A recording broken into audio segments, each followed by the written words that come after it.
자, 우리나라 영역 마지막에 해당하는 배타적 경제 수역에 대해서 한번 공부해 보겠습니다.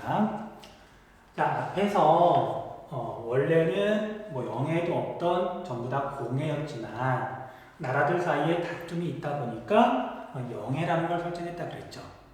그런데 영해가 범위가 생각보다 좁았잖아요. 우리나라 입장에서 보면 우리나라 한반도하고 울릉도 사이에 있는 여기도 우리나라의 영해가 아니었잖아요. 너무 좁은 거예요. 그리고 상식에서 여기는 우리가 조상 대대로 가서 물고기 잡았던 곳인데 우리의 영해가 아니야. 바꿔 말하면 다른 나라가 여기에 와서 물고기를 마음대로 잡아도 되는 거였어요. 그러다 보니까 다툼도 정말 많고, 그래서 다시 여러 나라 대표들이 모여서 영해가 너무 좁으니까 그보다 더 넓은 범위에 대해서 영해만큼은 아니지만 연안국에, 이 바다를 기준으로 한다면 우리나라에, 이 바다를 기준으로 한다면 일본에, 그렇게 연안국에 어떤 권리를 주자, 그렇게 해서 배타적 경제 수역이라는 걸 1990년대에 만들게 됐어요. 자, 이제 개념은 잡으셨죠?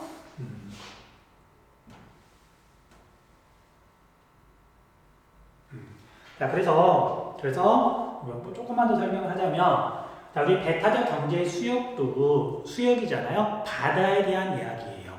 그리고 어떤 범위에 대한 이야기를 해서 여기는 영해랑 비슷한 게 되게 많아요. 첫 번째, 얘도 기선을 기준으로 이제 범위를 설정한다.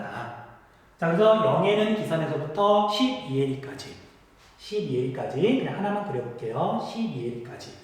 근데 배타적 경제 수역은 이것보다 더 넓어야 되는데 조금 넓혀줘봤자 별로 티가 안 나잖아요. 그래서 과감하게 200캐리까지를 인정해주자. 200캐리까지를 최대. 그래서 배타적 경제 수역은 200캐리까지 설정할 수가 있는데, 단 여기에서 영해는 이미 영해죠. 기선에서부터 200캐리까지 설정할 수 있지만 여기에서 영해를 뺀 나머지 바다가 배타적 경제 수역인 거예요. 됐어요? 자, 그러면 이제 세 번째로 이제 권한은 영해하고는 분명히 다르죠. 자, 영해는 무해 통항권을 제외하면 영토랑 똑같아요. 완전히 우리 거예요. 하지만 여기는 이제 이름을 잘 보셔야 되는데 배타적 경제 수역 (Exclusive Economic Zone이라 그러는데, 배타적이다. 이 바다는 연안 구간만 권한이 있고 배타적으로 다른 나라한테는 권한이 없다는 뜻이에요. 근데 어떤 권한만 인정을 해주냐면 경제 권한만 인정을 해줘요. 자, 그래서 쉽게 말하면 우리나라와 울릉도 사이에 있는 이 바다는 조금 이따 범위를 정확하게 살펴보겠지만 우리나라의 배타적 경제 수역이에요. 여기에서 물고기를 잡는 건 우리나라만 할 수가 있어요. 여기에서 과학 탐사를 해야 뭐 자원 같은 것도 파악할 수 있으니까 과학 탐사를 할 수 있는 것도 우리나라뿐이에요. 해양 에너지 개발 우리나라만 할 수가 있고요. 뭐 자원 채취 우리나라만 할 수가 있는 거예요. 자, 그런데 경제적 권리가 아닌 것들. 자, 예를 들면 이렇게 일본이랑 러시아랑 이렇게 해가지고 인터넷 좀 하겠다고 해적 케이블을 깔았어요. 자, 이거 우리나라한테 허락을 맡아야 된다? 그냥 깔아도 된다?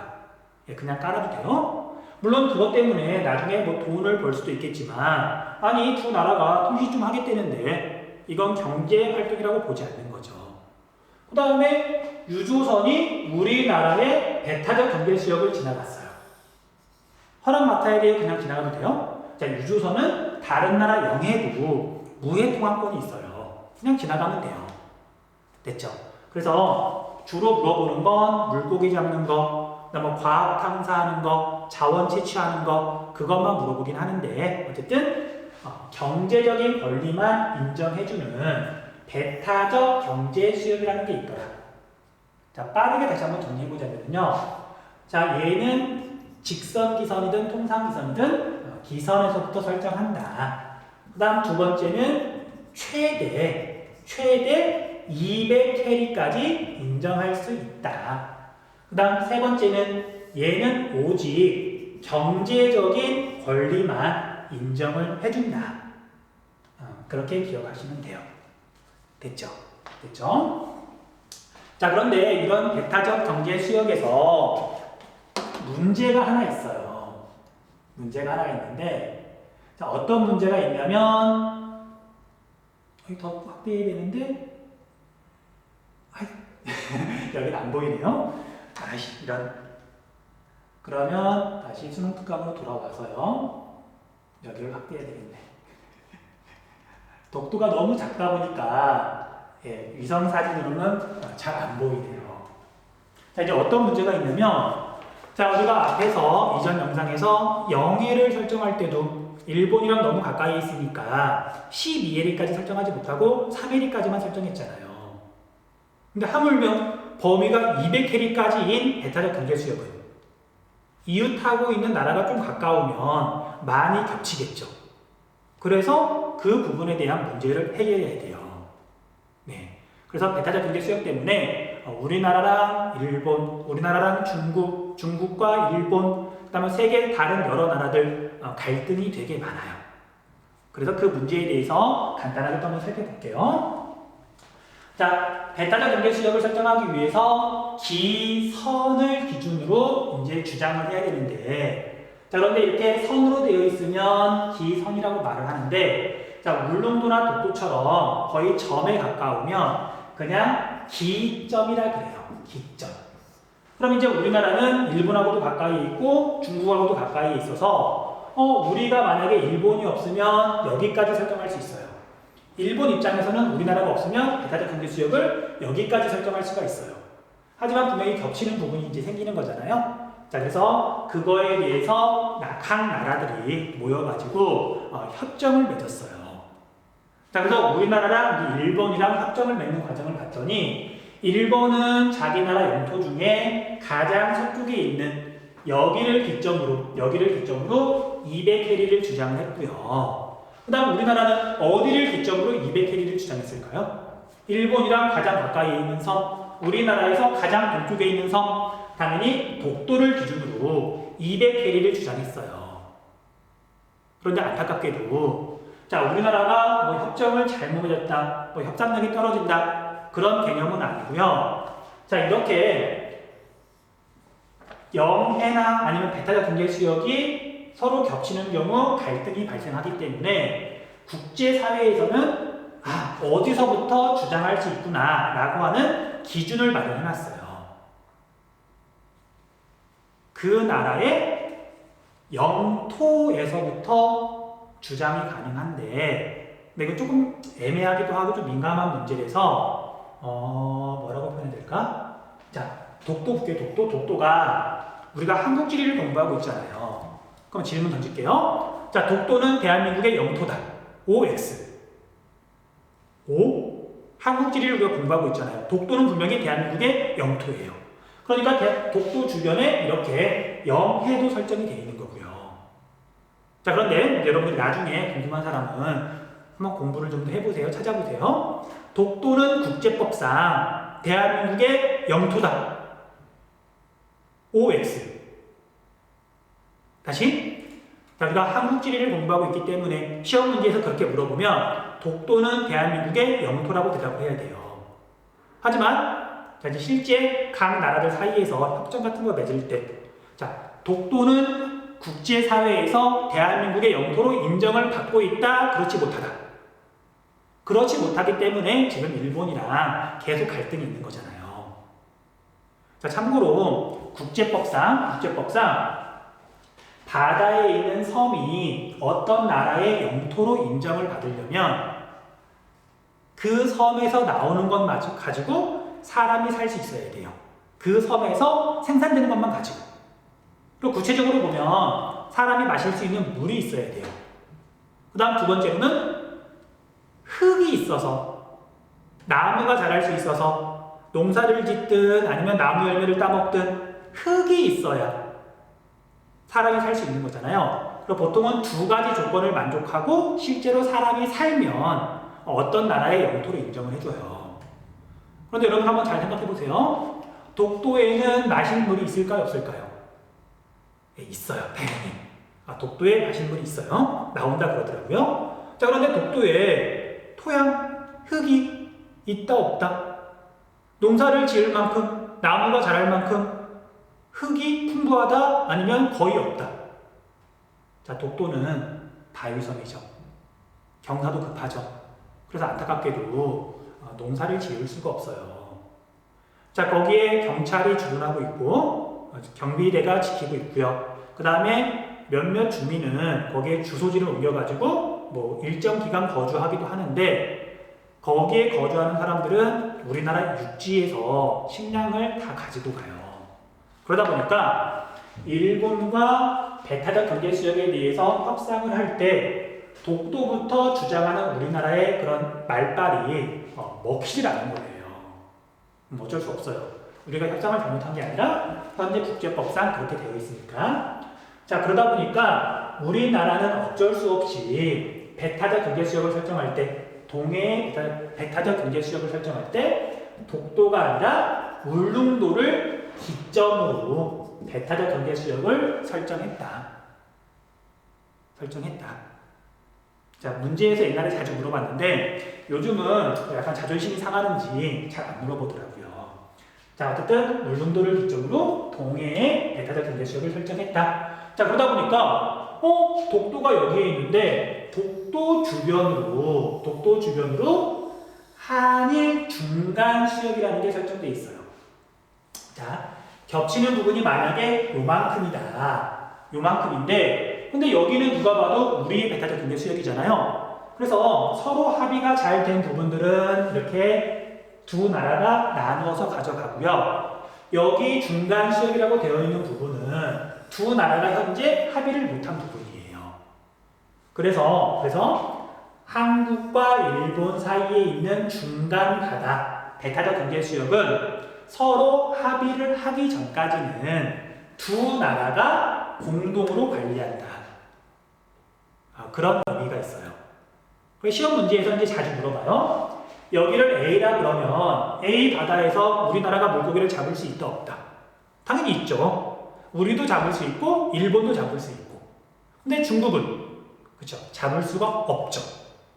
그다음 자 A 위로 다른 나라 비행기가 허락 없이 지나갈 수 있다 없다? 자 여기도 분명히 배타적 경제 수역이죠. 여기의 위쪽 하늘은 영공이에요, 영공이 아니에요? 아니죠. 그래서 여기 위의 하늘은 그냥 지나갈 수 있다. 이제 그런 식으로 많이 물어봐요. 됐죠? 자, 그런데 이런 한일 중간 수역은 독도 주변으로 여기뿐만 아니라 한 군데가 더 있어요. 어디에 있냐면 아래쪽에 봤더니 제주도 안쪽으로 한일 중간 수역이 하나 더 있죠. 여기도 일본이랑 서로 겹치는 부분이어서 아직 완벽하게 합의를 못했어요. 체크해주세요. 자, 그런데 이런 바다는 우리나라와 일본 사이에만 있는 게 아니라 우리나라와 중국 사이에도 똑같은 개념의 바다가 있어요. 이름만 조금 달라요. 한국과 중국 사이에는 잠정적으로 임시로 조치를 해놓은 수역이 있다. B 바다에서 허락 없이 일본이 물고기를 잡을 수 있다 없다? 없다. 됐죠? 뭐 어려운 개념은 아니에요. 다만 독도가 이제 우리나라의 정식 영토로 국제사회에서 아직 인정을 못 받고 있는 게 조금 안타까울 뿐이에요. 예, 아무튼 독도에 대해서 좀 관심 좀 가져주세요. 넘어갈게요. 자, 그 다음에 아래쪽에 보면은 이어도가 나와요. 이어도. 자, 이어도 별표 좀 해주세요. 이어도. 요즘 들어서 자주 물어보더라고요. 자, 먼저 이어도 이름은 아마 들어봤을 거예요. 자, 포인트 잡아줄게요. 자, 이어도는 대한민국의 영토다. X. 자, 분명히 대한민국의 범위는 마라도까지라고 했잖아요. 그쵸? 근데 여기 지도에서 보면 마라도보다 더 남쪽에 있죠. 대한민국의 영토는 아니에요. 왜 그러냐면 자, 이름만 보면 섬일 것 같지만 여기 단면도를 보면 해수면이 이렇게 있으면 그 아래쪽으로 4.6m 아래에 있는 바다 밑에 있는 커다란 암초예요. 암초. 그쵸? 그래서 얘는 대한민국의 영토는 아니다. 하지만 오늘날 과학기술이 발달했기 때문에 수심이 40m쯤 되는데 이어도 약간 근처에 비교적 넓고 평평한 곳이 있어서 여기에다가 이렇게 기둥을 세우고 우리나라가 종합해양과학기지를 건설해놨어요. 자, 이어도 말고도 두 군데에 더 있는데 두 군데는 뭐 안 물어보니까 궁금한 사람은 찾아보시고요. 그래서 이어도는 현재 우리나라가 종합해양과학기지를 건설하고 우리가 지금 관리하고 있다라고 알고 있으시면 돼요. 됐어요? 자, 그런데 이제 이게 왜 중요하냐면 아직 영토도 아니기 때문에 뭐 여기를 기준으로 영해를 설정하거나 배타적 경계수역을 설정할 수 없지만 앞으로 미래는 어떻게 될지 모르잖아요. 그래서 우리가 먼저 선점하고 있고 중국이 여기를 자꾸 자기가 찜해놨다고 자기네 거라고 주장하는 중이죠. 독도는 우리나라하고 일본하고 여기 이어도는 우리나라하고 중국하고 갈등이 있는 곳이에요. 자, 그래서 첫 번째는 아까 얘는 섬이 아니고 영토는 아니다. 첫 번째였고요. 다음 두 번째는 그럼 이어도에 대해서 물어볼 때 이렇게 지도로 제시하기도 하지만 위치를 제시하기도 해요. 위치를. 자, 그러면 위도하고 경도 중에 여러분들은 뭘 눈여겨봐야 될까요? 자, 외울 필요는 없어요. 자, 위도가 중요하죠. 마라도보다 더 남쪽이니까 자, 마라도의 위도는 33도, 북위 33도, 정확히는 33도 06분인데 얘는 33보다 숫자가 작겠죠. 32도. 자, 우리가 한국지리 문제를 보는데 자료를 보는데 위도가 북위 32도 얼마야? 그러면 아무것도 안 보고 그냥 얘는 이어도구나 생각하시면 돼요. 그래서 이런 위도하고 경도 중에 양 끝에 있는 거, 제일 남쪽에 있거나 제일 동쪽에 있거나 제일 서쪽에 있거나 그런 지점들은 위도를 외워둬야 돼요. 그러면 문제 풀 때 너무 명확하게 쉽게 풀 수 있는 거죠. 네, 넘어가시면 돼요. 자, 이제 어려운 내용은 거의 끝났고요. 독도 동해 문제만 좀 빨리 하고 마무리 지을게요. 자, 독도에 대해서는 여러분들 초등학교 때부터 여러 차례 배웠을 거예요. 그리고 고등학교 때 배우는 것도 크게 다르지 않아요. 그래서 설명하다 보면 여러분들이 대부분 알고 있더라고요. 그래서 빠르게 체크할게요. 자, 첫 번째, 독도는 우리나라 최동단이다. 가장 동쪽이다. 자, 그래서 독도에서 중요한 건 경도죠. 경도 앞에서 여러 번 했어요. 131도 52분. 동경. 약 동경 132도. 그래서 앞으로 독도에 대한 그런 자료가 되게 많이 나올 건데 지도로 나오기도 하고 사진으로 나오기도 하고 글로 나오기도 하고 뭐 다양하게 나오는데 131도 52분 이걸 보면 무조건 독도구나 생각하시면 돼요. 그 다음 독도는 행정구역상 울릉도에 포함되어 있고요. 그 다음 울릉도는 어느 도에 포함되어 있을까요? 자, 우리가 독도는 우리 땅 모래 있죠? 처음에 어떻게 시작하죠? 행정구역으로 시작하는데 경상북도죠. 경상북도 이것도 기억해 두셔야 돼요. 그 다음에 지도에서 보듯이 큰 섬 2개와 작은 섬 여러 개로 이루어져 있다. 그 다음 독도는 화산 활동으로 만들어진 화산섬이고요. 그 다음 사진을 본 기억이 있을 거예요. 독도는 경사가 되게 급하죠. 되게 급하죠. 그래서 경사가 급한 화산이다 정도만 기억해 주세요. 나중에 지형 단원에서 이렇게 화산 지형 배우거든요. 그때 자세히 설명해 줄게요. 자, 그 다음에 이제 독도의 어떤 가치, 특징들을 보면은 자주 나오는 말이 조경수역이에요. 조경수역. 자, 우리나라는 중위도 지역에 있어서 적도에서 이렇게 올라오는 난류, 따뜻한 바닷물, 그 다음 북쪽에서 내려오는 차가운 바닷물, 한류, 얘가 우리나라 동해에서 만나요. 자, 따뜻한 곳에서 사는 물고기, 차가운 바닷물에서 사는 물고기, 각자 다른데 이게 섞이는 곳. 당연히 물고기들이 되게 다양하고 풍부해요. 네, 그래서 독도를 비롯해서 울릉도 주변은 조경 수역을 이룬다. 중요 단어예요. 주관식으로 내기에도 좋아요. 근데 참고로 자, 우리나라 동해에 사는 물고기들 있죠. 되게 불쌍해요. 자, 왜 불쌍하냐면 전 세계에서 1인당 생선 소비량이 제일 많은 나라. 전 세계에서 물고기를 제일 많이 먹는 나라. 우리나라예요. 우리나라예요. 압도적이에요. 놀랐죠? 그래서 우리나라 물고기가 너무 많이 먹는데 당연히 동해에 있는 물고기들 다 잡아먹는 거죠. 자, 그 다음 전 세계에서 두 번째로 물고기를 많이 먹는 나라 1인당 일본이에요. 그래서 동해는 세계에서 물고기를 제일 많이 먹는 나라와 두 번째로 많이 먹는 나라 사이에 있어서 정말 죽음의 바다에 사는 거죠. 아무튼 알아두시고요. 그 다음에 우리가 고체 형태로 되어 있는 천연가스 메탄 하이드레이트가 있다 그러고요. 자, 그 다음에 육지에서 워낙 멀리 떨어져 있다 보니까 다양하고도 독특한 동식물이 살아요. 자, 그래서 우리가 보존 가치가 있단 말이에요. 그래서 구체적으로 어떤 생명체라든지 동물이라든지 식물이라든지 그렇게 지정할 수도 있고요. 아니면 어떤 지역 자체, 어떤 구역을 보호구역으로 지정할 수도 있어요. 천연보호구역이에요. 독도는 천연보호구역. 자, 이게 시험 문제에서 몇 번 물어봤었는데, 자, 독도는 국립공원이다. 맞다, 틀리다? 답 적어놨죠? 독도는 국립공원이 아니에요. 자, 여러분들 국립공원은 공원이에요. 공원은 쉬러 가는 거죠. 놀러 가는 거죠. 자, 독도에 놀러 간다. 독도는 놀러 가는 게 아니라 중요한 의미가 있으니까 방문하는 곳이고, 그 다음에 다양한 독특한 동식물이 사니까 보호해야 되는 곳이에요. 그래서 독도는 천연기념물이다 또는 천연보호구역이다 알아두셔야 되고요. 자, 얘랑 성격이 똑같은 데가 한 군데가 더 있어요. 시험 문제에서 굉장히 자주 물어보는 곳 어디냐면 마라도예요. 마라도도 육지에서 홀로 떨어져 있잖아요.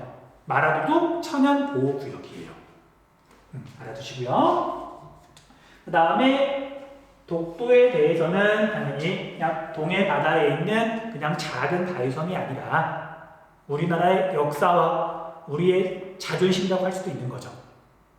그래서 관심 있는 친구들은 유튜브에서 우리나라 이제 전직 대통령인, 그다음에 이제 돌아가시긴 했지만 노무현 대통령님께서 독도를 두고 우리의 소중한 섬이고 우리의 자존심이고 독도의 가치에 대해서 일본에 대고 한 연설이 있어요. 선생님이 개인적으로 꼽는 우리나라 역대 이런 대통령의 연설 중에 정말 최고로 꼽거든요. 최고예요, 최고. 그리고 관심 있는 사람은 한번 들어보세요. 그러면 독도가 이래서 소중하구나. 선생님이 백날 설명하는 것보다 그 동영상 한번 보는 게 여러분들이 훨씬 느낌이 클 거예요. 네. 자, 이제 마지막으로 동해. 자, 이제 전 세계에서 동해를 일본해라고 많이 표기하는 거 알고 있죠? 사실 이름도 되게 중요해요. 동해로 부르느냐, 일본해로 부르느냐. 동해라고 하는 건 우리 한반도 동쪽에 있으니까 동해잖아요. 그 동해라고 부른다는 건 이 바다는 한반도를 기준으로 하는 거니까 한반도에 영향력이 있구나. 또는 한반도에 속해 있구나. 라는 걸 알리는 거고요. 일본해라 그런다면 당연히 그 반대가 되겠죠. 그래서 동해라고 왜 우리가 불러야 되는지, 그리고 어떤 근거로 우리나라 동쪽 바다가 동해인지 여러 가지 자료들이 있는 거죠. 자, 이런 것들은 그냥 여러분들이 쭉 읽어보시면 사실 되고요. 일본보다 우리가 먼저 동해라고 부르기 시작했고 여러 가지 자료를 봤더니 역시 동해라고 표기가 되어 있더라. 그걸 보면 알 수가 있어요. 자, 그런데 나머지 것들은 여러분들이 다 읽어보면 되는데 그 중에 한 가지는 체크를 할게요. 자, 우리 조상들이 만든 지도에서 동해라고 표기하는 건 그냥 우리가 주장하는 거죠. 그리고 국제사회에서는 조금 힘이 약해요. 없는 것보다 낫긴 하지만. 자, 그런데 일본에서 제작한 지도에 우리나라 동쪽 바다가, 우리나라와 일본 사이에 있는 바다가 동해라고 표기되어 있다. 그건 조금 힘이 세죠. 일본에서 만들었는데 동해라고 표기가 되어 있으니까.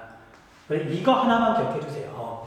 삼국접양 기도라는 게 있는데 세 개의 나라가 접해 있는 바다라는 뜻이에요. 조선, 러시아, 일본. 자, 근데 여기에 조선의 것이라고 분명히 표기가 되어 있고 동해라고 표기가 되어 있는 거예요. 일본이 시작했는데도 불구하고 확실한 증거가 되는 거죠. 이걸 보고 주장할 수가 있는 거죠. 자, 이제 마지막으로 딱 하나만 더. 자, 이제 독도에 대해서 물어볼 때 독도의 옛 이름을 이렇게 글로 제시하기도 하더라고요. 자, 그래서 독도는 우산도라고도 했고요, 옛날에. 자, 그 다음에 돌로 되어 있으니까 돌 석자를 써서 석도라고도 그랬고요. 그 다음에 가지도라고도 그랬어요. 이 정도만 기억해 주세요. 자, 여기까지 하면 1단원 1강 내용 설명이 다 끝났고요. 자, 여기까지가 이제 완강을 해야 되는 수업 강의고요. 그 뒤에 보면은 수능 기본 문제, 그 다음 수능 실전 문제가 있는데 얘는 우리 학습 과정하고 뭐 완강하고는 상관없이 그냥 수강할 수 있도록 링크만 걸어 놓을게요. 그래서 문제 풀고 혹시 해설이 필요하다 그러면 동영상 찾아가지고 들으시면 돼요. 자, 우리 온라인 대학 해가지고 뭐 한국지리 기본 내용과 그다음 1단원 내용까지 듣느라고 정말 고생 많았어요. 사실 아직 몸이 적응이 덜 됐을 텐데 하루 종일 이제 인강 듣느라고 원격 강의 듣느라고 많이 힘들었죠. 자, 주말에 좀 잘 쉬시고요. 건강한 모습으로 빵빵한 체력으로 다음 영상에서 뵙겠습니다.